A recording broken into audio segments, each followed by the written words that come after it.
Alors, bonjour à tous, ici Christian Pomerleau et c'est votre capsule du taux directeur pour le 14 juillet 2021.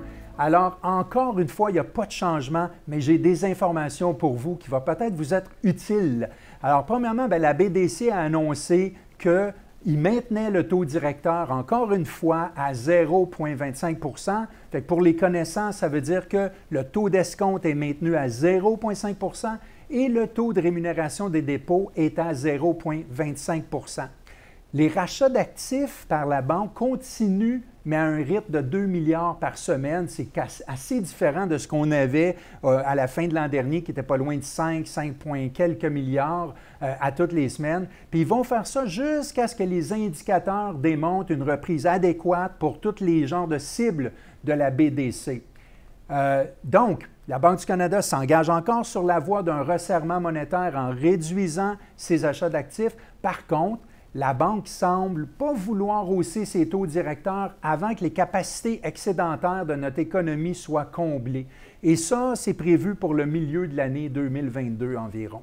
Fait que dans le monde en général, qu'est-ce qui se passe? C'est que plusieurs pays qui ont été touchés par une troisième vague de pandémie et par le fameux variant, mais la situation sanitaire est demeurée relativement difficile au printemps, mais les campagnes de vaccination se sont quand même accélérées, surtout dans les pays développés. Fait que ça, c'est un bon plus et ça permet de croire à des réouvertures plus complètes des accès et des entreprises au troisième trimestre.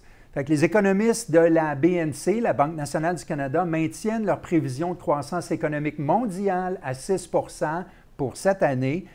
La BDC, eux autres, prévoit une croissance du produit intérieur brut mondial à 7 %. Maintenant, l'inflation, ça va sûrement devenir notre ennemi numéro un. De façon intrinsèque, l'inflation, c'est une augmentation des prix à la consommation. Fait que pour la majorité du monde, c'est déjà là une mauvaise nouvelle. Mais en plus de ça, ça va tirer vers le haut les taux d'intérêt.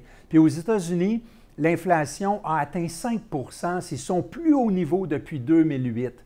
La Réserve fédérale attend une reprise du marché de l'emploi un peu plus solide avant d'envisager de commencer à réduire eux aussi ses actifs.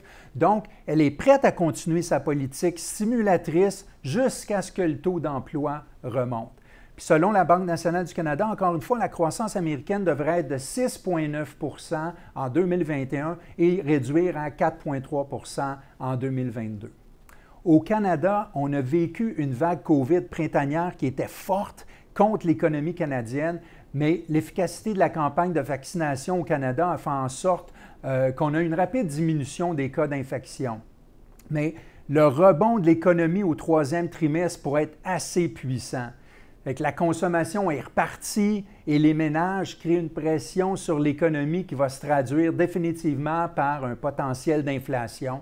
On a une très forte demande internationale qui soutienne bien les exportations. Puis en plus, la hausse de la demande intérieure puis l'augmentation de la confiance en général vont inciter les entreprises à investir. Puis ça, c'est une bonne nouvelle. La réouverture de l'économie va aussi créer des gains au niveau du marché de l'emploi. Puis ça aussi, c'est une autre extrêmement bonne nouvelle parce qu'il y en a qui ont été durement touchés. Puis l'inflation, qui est mesurée par l'indice des prix à la consommation, se situe autour de 3,6 %, principalement stimulée par les prix de l'essence et l'augmentation des prix liés à la rareté de certains produits puis aux limites de production. C'est un grand défi parce qu'il y a même des stationnements remplis de voitures, remplis de VR, tout ça, qui ne peuvent pas bouger parce qu'il manque du matériel électronique et informatique. Fait que ça touche beaucoup d'industries. Selon les économistes de Desjardins, de nouveaux mouvements haussiers semblent inévitables au niveau des taux d'intérêt. On a les achats d'actions par les banques centrales qui exercent une pression à la baisse sur les taux et les primes de risque, mais cette situation devrait se renverser aussitôt que la Réserve fédérale commence à réduire elle aussi sa politique d'assouplissement quantitatif, comme nous, on a commencé à le faire depuis déjà plusieurs mois. Il est possible que les taux de prêts hypothécaires soient entraînés à la hausse avant même que la Banque du Canada commence à augmenter son taux directeur. Alors, soyez vigilants, ça pourrait arriver.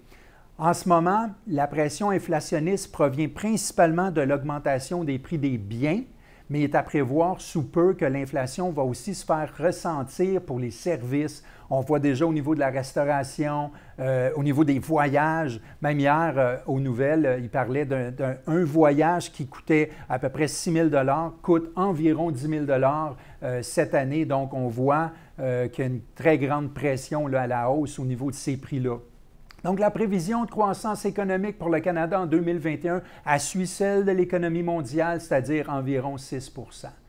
Au niveau de l'immobilier, la Banque du Canada prévoit un léger recul au niveau de l'activité sur les marchés du logement par rapport au sommet historique qu'on a atteint dernièrement, mais je le dis tout le temps en fin de capsule, l'immobilier est toujours un investissement excellent, extraordinaire à avoir dans son portefeuille. Je sais qu'il y a beaucoup de gens d'immobilier qui écoutent ça en ce moment. C'est toujours un bon moment d'acheter. Il faut juste dénicher les bonnes choses. Il faut se connaître, il faut connaître ce qu'on veut faire. C'est un marché qui est très spéculatif. Il faut aussi être rapide. Étudiez vos dossiers.